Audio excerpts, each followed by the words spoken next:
super lungkot po kasi parang pinaka-hard na po sa buong buhay ko yung parang ganito kasi wala na nga pong bahay, wala pa pong makakapitan sa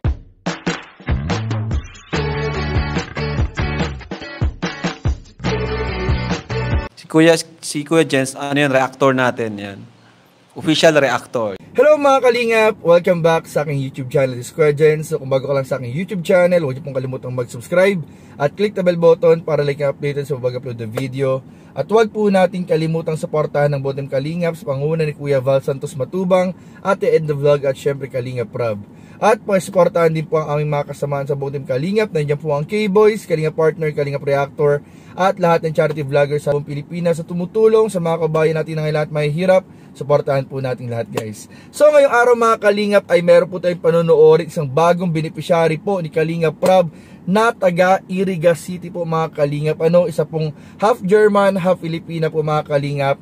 Itong si Queen, isang modelo, magandang bata at talaga namang hawig din po mga Kalingap ni Liza Soberano, katulad din po ng isa sa ating mga sikat na Kalingap Angels na si Carla Topular. May pagkakahawig din po siya mga Kalingap sa sikat na artista na si Miss Liza Soberano. Talaga mga Kalingap, makikita po natin yung kagandahan ng batang ito at talagang ang ganda, interesting din po mga Kalingap yung kanyang buhay. Katulad po kung maaalala po ninyo yung beneficiary ni Kalingap Rob na si Edwin at Edward na isang half Filipino, half Australiano mga Kalingap. Yung magkapatid po na half Australian po mga Kalingap na na-feature po sa KMJS ay gayto rin po ang kwento ng buhay ng batang si Queen na talaga namang interesting at talagang inaasahan na po natin na makikita rin po natin sa KMJS ang gaytong klaseng mga kwento. So para mas makilala natin si Queen at kanyang pinagdadaanan sa buhay, tara panoorin po natin ang ilang video clips galing po sa vlog ni Kalingap Rob in 5, 4, 3,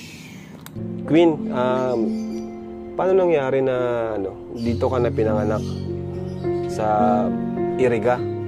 Dito ka na ba pinanganak o anong bang kwento? Pwede bang may kwento mo sa amin? Sige po. Dati po kasi si mama po nagtatrabaho po sa ibang bansa. Tapos nung nagkaanoan po sila, si papa po at si mama. Nagkaroon ng relasyon? Opo, nagkaroon po ng relasyon. Umuwi po si mama po dito dahil buntis na po sa akin. Kaya dito na po ako pinanganak. Saang bansa yun? Sa sa Dubai po. Siya nagtatrabaho. Opo. So doon niya na-meet yung papa mo? Opo. Alam mo ba yung pangalan ng papa mo? Opo. Anong pangalan? Si Christoph Dole po. Christoph? Dole. Dole. Opo, from Germany. Ah, German. Opo. Grabe, no? Lumaki ka, di mo siya nakita? Hindi po talaga kahit po. Nag-ano na rin po sila, parang kinokontak po ni mama si papa po para kung ano daw po yung kasi sabi daw po, susunod daw po si papa pag panganak daw po dito. Pero hindi po siya sumunod and nag-ano na rin po siya sa social media, hindi na po siya nag-social media. Wala na, di na rin nahanap yung Opo. Facebook, Opo. di na rin nahanap. Hindi na rin po. Matagal na hindi nakita. Hindi na. So, yun, kung may message ka sa sa iyong tatay, anong gusto mo sa kanya sabihin? Lang po, message ko po sa'yo is, magpakita ka lang po kahit one day. Kasi gusto ko rin po makilala yung tunay kong tatay. And matagal na rin po is also 13 years naman na po, ang tagal-tagal na. Yun 13 lang. years? Opo. Grabe. Pero sa tingin mo, buhay pa naman siya? Opo. Baka po. Baka. Mga ilang taon na siya ngayon, alam mo? Mga po. Kaedad ni mama mo ba? Opo, kaedad po ni mama. Mga 40 plus naman na po. So ngayon, kumusta ka? Ano yung ginagawa mo dito sa lugar niya? Ngayon, nagwawalis ka pala dito. Bahala ka pa namin. Pasok po na po tayo. O tara, doon tayo. Yes. Tara. Saan ka nakatira? Dito po. Po talaga is, hindi po talaga namin to bahay. Bahay po to nila, lola lang. Wala pa kayong sariling bahay? Ay, meron po. Doon po sa, nung mama ko. Pero pinapaalis na po ako. Pinapaalis na po kami. Tara, pasok tayo. Hindi po namin talaga especially bahay kasi, yun kinakasama po yun ni mama ngayon. Pero pinapaalis na nga po kami doon. Kaya dito na po kami nag-stay. Upo ka. Dito. Grabe. Walang Wala yun po dito. Grabe guys. Masikip po pati. Okay lang yan. Oo, okay. Wala man tayong ibang lugar eh. Okay na yan. Hindi mo akalain na may nakatira ditong Mistisa. mistisa. Grabe guys. Di mo akalain, no?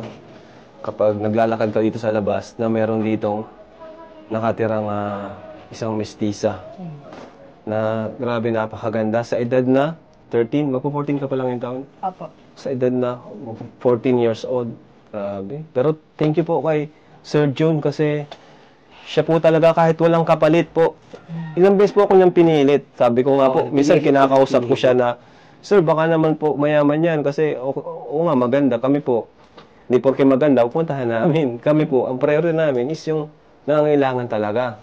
Kaya si Sir, wala po siyang talagang pinilit niya ako kasi yung ang sabi niya, pinalayas na daw sila Queen, pinalayas na daw. Kaya yun, ngayon, sige, puntahan namin yan ngayong araw. Siguro mga 3 months na po lang. Last year pa po, di ba? Oo, last year pa siya gustong Kasi pumunta kami. tapos di ko naman talaga sila kayang tulungan pa sa ngayon. Kaya ibinigay ko kay Kalinga para si Kalinga Prab talaga ang maghanap ng papa ni Queen.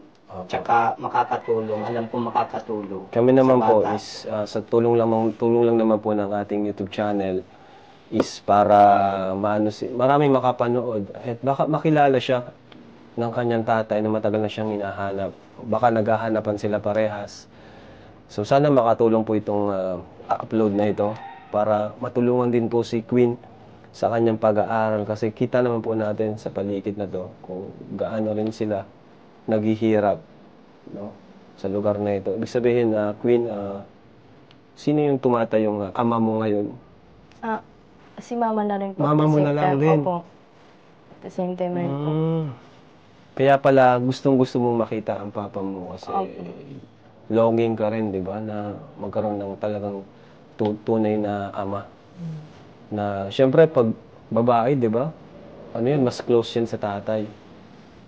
So, dito pala, mga kalingap, nakatira si Queen. Pakita mo bro yung paligid. Actually, hindi pa nga niya tutunay na tirahan. Wala tirahan. Wala talaga siyang tirahan. Wala po lang. Ayan, so, ngayon, Nakitira lang. Nakitira lang kasi Opo. pinapalayas niya sila. Pinapalayas na kayo. Bakit kayo pinapalayas? Sa kinakasama ng mama mo, bakit? Naghiwalay na ba sila? Hindi naman po, may problema po talaga sila po talaga. Yung mga anak po kasi nung po ni mama, yung nakarelasyon po inaaway po kami palagi. Sinasabihin nga po kami ng mga masasama. Ganun. Tapos pinapalayas po kami araw-araw.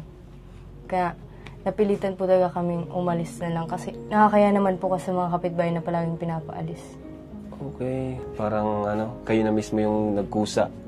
Kasi ramdam nyo naman na pinapaalis na kayo. So anong pakiramdam, Queen, ng ganito yung buhay nyo? Kayong dalawa, wala kang ama, and kumbaga di mo alam yung direction ng buhay mo. And yun nga, nag-modeling ka, di ba? So anong pakiramdam? Ano yung feeling mo ngayon?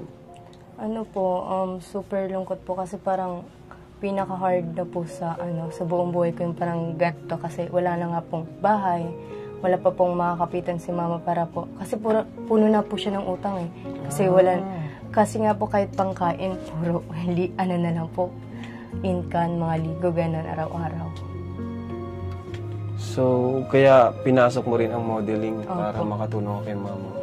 So ayun mga kalingap, grabe po, napakaganda po, napaka-interesting ng buhay po nito ni Queen. At grabe po, alam nyo po yun, napakaraming kwento, napaka-colorful po ng kanyang buhay na inaasahan po natin na isa na naman pong beneficiary na sisikat, matutulungan at nawa po matulungan, mairaos ang kanyang pamilya at ang kanyang pag-aaral. At sana sa tulong din ng Team Kalingap ni Kalinga Prab ay ma-feature din po sa KMJS para mas marami po makapanood, lalong-lalo na po mga Kalingap yung sa hahanap niya sa kanyang nawawalang tatay na German po. Yun nga mga Kalingap yung pinaka goal po natin dito, na matulungan din po natin si Queen, matulungan ni Kalinga Prab, matulungan na may pakita po sa social media yung itsura po nung tatay na kanyang hinahana para syempre po mga kalingap, since birth po hindi niya nakita so parang sila Edward at Edwin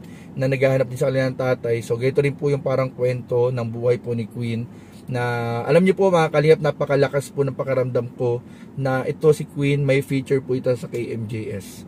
Naniniwala po ako mga kalingap. At syempre din sa tulong din pala ni Sir Jun, nakita po natin yung nag-refer po kay Queen, kay Kalingap Rob. Thank you rin po Sir Jun. At ayun po mga kalingap, kung gusto niyo po mapanood yung buong length po ng video interview ni Kalingap Rob kay Queen, bisitahin niyo po yung YouTube channel ni Kalingap Rob para mas makita po natin yung buong video, kasi napakaganda po ng kwento po ng buhay ni Queen. At sana po matulungan din po natin siya sa pamamagitan ng pagpapakalat po natin ng vlog. I-share po natin yung vlog ni Kalingap Rob, itong reaction natin, pakisupport din po para matulungan po natin si Queen na maghanap yung kanyang nawawalang tatay po mga kalingap. So yun lamang po mga kalingap, at maraming po salamat sa inyong panonood.